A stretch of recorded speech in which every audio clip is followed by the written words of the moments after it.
American elections need reform.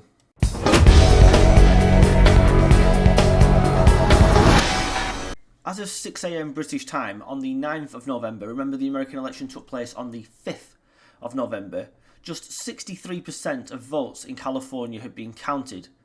If you're interested, Kamala Harris sits on 58%, Trump sits on 39%. Actually, a very credible result so far for Trump. But the point is that America's elections are not the best in the world, and many American politicians like to say it's the envy of the free world. It is not.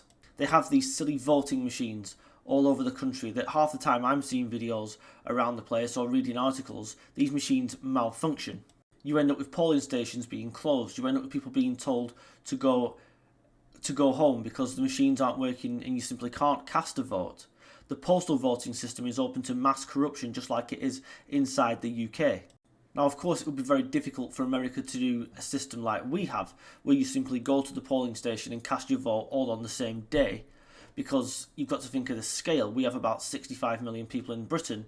They have well over 300 million people inside America, so it'd be very difficult to get all those people in, put a cross in your box, and then go home.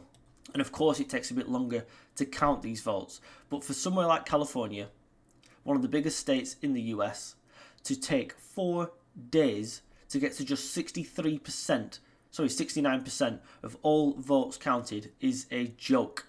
And I don't think you can necessarily always call the American elections free and fair, because if they're taking that long to count, then something is going wrong somewhere.